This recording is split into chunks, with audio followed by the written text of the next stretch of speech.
اور وہ اللہ اور اس کے رسول صلی اللہ علیہ وآلہ وسلم کے شیر حضرت حمزہ بن عبد المطلب رضی اللہ عنہ،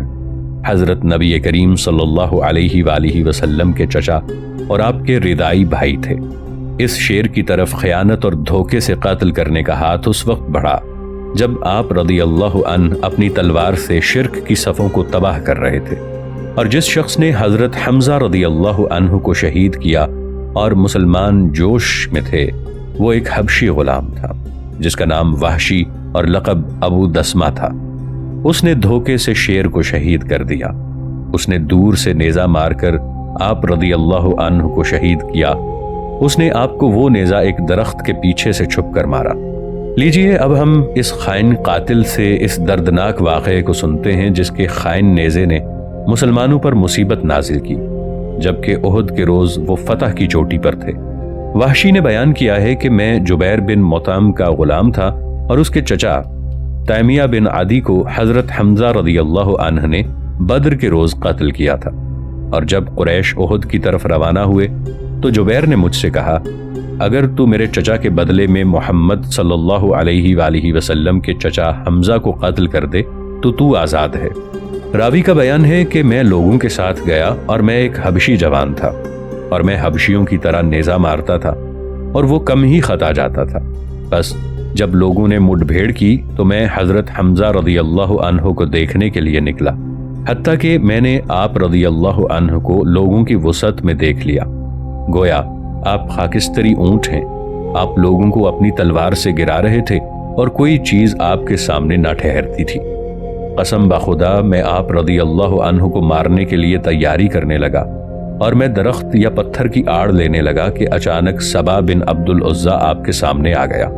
اور جب حضرت حمزہ رضی اللہ عنہ نے اسے دیکھا تو آپ نے فرمایا، اے مختون کے بیٹے میری طرف آ، کیا تو اللہ اور اس کے رسول کی مخالفت کرتا ہے؟ راوی کا بیان ہے کہ آپ رضی اللہ عنہ نے اسے تلوار ماری، گویا وہ اس کے سر پر نہیں لگی۔ وحشی کا بیان ہے کہ میں نے اپنے نیزے کو ہلایا اور جب وہ مجھے پسند آیا تو میں نے اسے آپ کی طرف پھینکا اور وہ آپ کے پہلو میں لگا اور آپ کی ٹانگوں کے درمیان سے نکل گیا، اور آپ رضی اللہ عنہ مشکل سے میری طرف اٹھ کر چلے حتیٰ کہ مغلوب ہو گئے، اور میں نے آپ رضی اللہ عنہ اور نیزے کو چھوڑ دیا حتیٰ کہ آپ شہید ہو گئے۔ پھر میں آپ کے پاس آیا اور میں نے اپنا نیزہ لیا، پھر میں پڑاؤ کی طرف واپس گیا اور اس میں بیٹھ گیا، اور مجھے اس کے سوا اور کوئی کام نہ تھا۔ میں نے آپ رضی اللہ عنہ کو آزاد ہونے کے لیے شہید کیا تھا، لہٰذا جب میں مکہ آیا تو میں آزاد ہو گیا۔ پھر میں نے قیام کیا حتیٰ کہ جب رسول اللہ صلی اللہ علیہ وآلہ وسلم نے مکہ کو فتح کیا تو میں طائف بھاگ گیا اور وہاں ٹھہر گیا، اور جب طائف کا وفد مسلمان ہونے کے لیے رسول اللہ صلی اللہ علیہ وآلہ وسلم کے پاس گیا تو میں نے راستوں کو طے کیا اور میں کہنے لگا، میں شام یا یمن یا کسی اور ملک میں چلا جاؤں گا، اور قسم بخدا میں اس کی وجہ سے پریشان تھا کہ اچانک ایک شخص نے مجھے کہا، تو ہلاک ہو جائے۔ قسم بخدا آپ صلی اللہ علیہ وآلہ وسلم لوگوں میں سے اس شخص کو جو آپ کے دین میں داخل ہو جائے یا حق کی شہادت دے قتل نہیں کرتے۔ وحشی کا بیان ہے کہ جب اس نے مجھے یہ بات کہی تو میں چل کر رسول اللہ صلی اللہ علیہ وآلہ وسلم کے پاس مدینہ آ گیا، اور آپ صلی اللہ علیہ وآلہ وسلم نے مجھے اپنے سر پر کھڑے ہو کر حق کی شہادت دیتے دیکھا، اور جب آپ نے مجھے دیکھا تو مجھ سے پوچھا، کیا تو وحشی ہے؟ میں نے عرض کیا، ہاں یا رسول اللہ۔ آپ صلی اللہ علیہ وآلہ وسلم نے فرمایا، مجھے بتاؤ تم نے حضرت حمزہ رضی اللہ عنہ کو کیسے قتل کیا ہے؟ راوی کا بیان ہے، میں نے آپ صلی اللہ علیہ وآلہ وسلم سے واقعہ بیان کیا، اور جب میں اپنی بات سے فارغ ہوا تو آپ صلی اللہ علیہ وآلہ وسلم نے فرمایا، تو ہلاک ہو جائے، مجھ سے اپنے چہرے کو چھپا لے۔ اور رسول اللہ صلی اللہ علیہ وآلہ وسلم جہاں ہوتے میں آپ سے پہلو تہی کرتا تاکہ آپ مجھے دیکھ نہ لیں، یہاں تک کہ اللہ تعالیٰ نے آپ صلی اللہ علیہ وآلہ وسلم کو وفات دے دی۔ اور یہ بات ذکر کرنے کے قابل ہے کہ یہ وحشی مسلمانوں کے ساتھ مل کر مسلسل جہاد کرتا رہتا تھا، اور یہ ایک دلیر شجاع تھا۔ اس نے رومیوں کے خلاف معرکہ یرموک میں شمولیت کی، اور اسی وحشی رضی اللہ عنہ نے مسیلمہ کذاب کو قتل کیا۔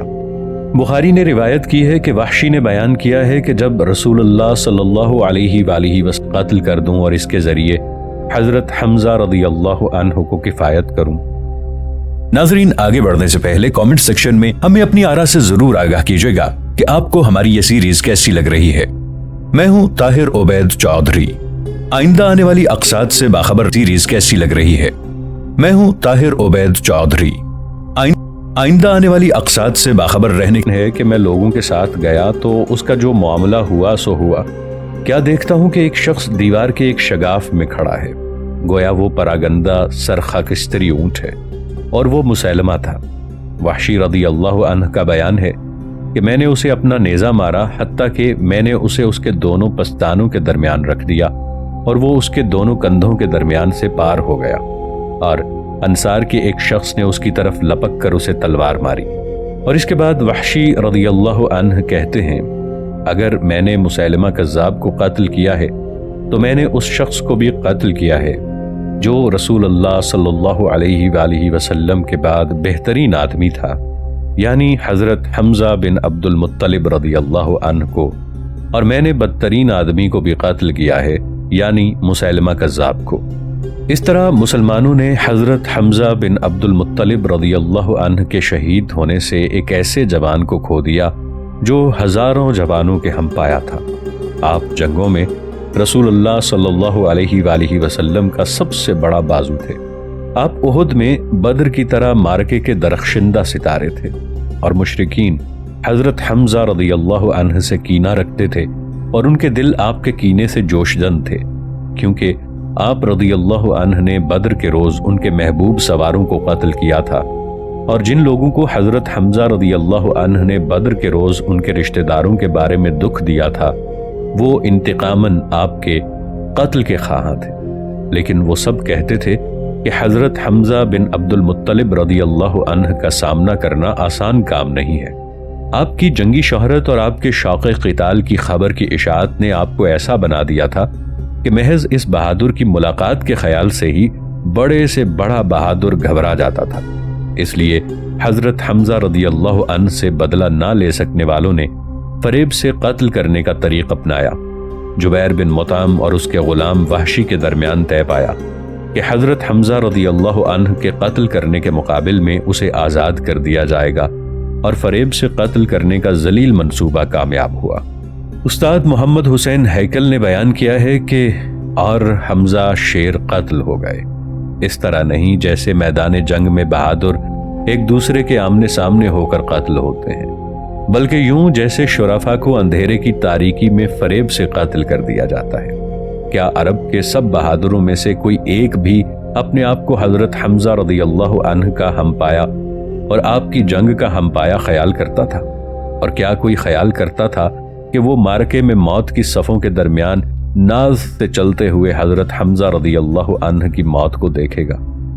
لیکن جب تاریکی شب میں چھپ کر قتل کی فریب کارانہ کارروائی ہو تو شجاعت و شرافت کام نہیں دیتی، اور وہ شجاع آدمی کی موت لے آتی ہے۔ باوجود کہ حضرت حمزہ رضی اللہ عنہ کے شہید ہونے سے مسلمانوں کو زبردست نقصان ہوا، مگر ان کی افواج میدان کارزار پر قابض رہیں، اور اس فتح کے جواز میں جو انہوں نے مکی فوج کے خلاف ریکارڈ کی تھی کوئی بھاٹا پیدا نہ ہوا، خصوصاً اس لیے کہ مسلمانوں کو حضرت حمزہ رضی اللہ عنہ کے قتل کا علم اس مارکے کے آخر پر ہوا جس میں انہوں نے اپنے بہت سے بہادروں کو کھو دیا تھا۔ اس لیے کہ حضرت حمزہ رضی اللہ عنہ کی شہادت فتح کے نشے میں فریب کاری سے ہوئی، اور مسلمان شکست خوردہ دشمن کا تعاقب کر رہے تھے۔ حضرت ابو دجانہ رضی اللہ عنہ مارکے کے دوسرے رکن تھے۔ مارکے سے قبل رسول کریم صلی اللہ علیہ وآلہ وسلم نے جب اپنی تلوار کو اپنے اصحاب پر پیش کیا تو آپ رضی اللہ عنہ کے سوا اسے کسی اور کو دینے سے انکار کر دیا۔ آپ نے بڑی شجاعت کا اظہار کیا، اور احد کے روز آپ کے مقابلے میں کوئی کھڑا نہ ہو سکتا تھا، اور مارکے کے پہلے مرحلے میں مشرکین کے ہٹانے میں آپ کی جانبازی کا بڑا اثر تھا۔ حضرت زبیر بن عوام رضی اللہ عنہ کا بیان ہے کہ جب میں نے رسول اللہ صلی اللہ علیہ وآلہ وسلم سے تلوار مانگی اور آپ صلی اللہ علیہ وآلہ وسلم نے مجھے اس سے منع کر دیا،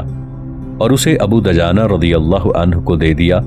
تو میں اپنے دل میں غمگین ہوا اور میں نے کہا میں آپ صلی اللہ علیہ وآلہ وسلم کی پھوپھی حضرت صفیہ رضی اللہ عنہا کا بیٹا ہوں اور قریش میں سے ہوں، اور میں نے آپ سے تلوار کو ابو دجانہ سے پہلے مانگا ہے اور آپ نے مجھے چھوڑ کر تلوار اسے دے دی ہے۔ قسم بخدا میں دیکھوں گا کہ وہ کیا کرتا ہے اور میں ان کے پیچھے پیچھے ہوں۔ بس آپ نے سرخ امامہ نکالا اور اسے اپنے سر پر باندھا تو انصار کہنے لگے ابو دجانہ نے موت کا امامہ نکالا ہے، اور جب آپ امامہ باندھتے تھے تو وہ ایسے ہی کہا کرتے تھے، اور آپ رضی اللہ عنہ جس سے بھی جنگ کرتے اسے قتل کر دیتے، اور مشرکین میں ایک جوان تھا جو کسی زخمی کو قتل کیے بغیر نہ چھوڑتا تھا۔ بس یہ دونوں ایک دوسرے کے قریب ہونے لگے اور میں نے اللہ سے دعا کی کہ وہ ان دونوں کو اکٹھا کرے۔ بس دونوں ایک دوسرے سے ملے اور تلوار کے دو وار ہوئے۔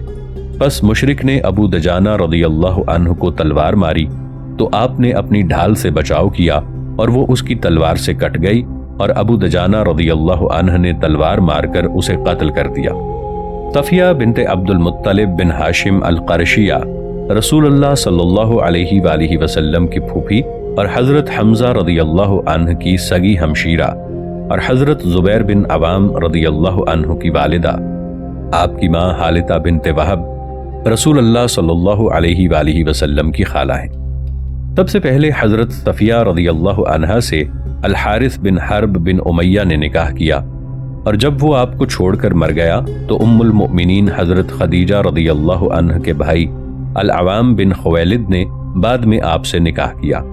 آپ سابقات الاسلام میں سے ہیں۔ آپ رضی اللہ عنہ نے اپنے بیٹے حضرت زبیر رضی اللہ عنہ کے ساتھ ہجرت کی، اور آپ رضی اللہ عنہ شجاع اور دلیر عورت تھی۔ مورخین نے بیان کیا ہے کہ جب حضرت نبی کریم صلی اللہ علیہ وآلہ وسلم خندق میں احزاب سے جنگ کے لیے نکلے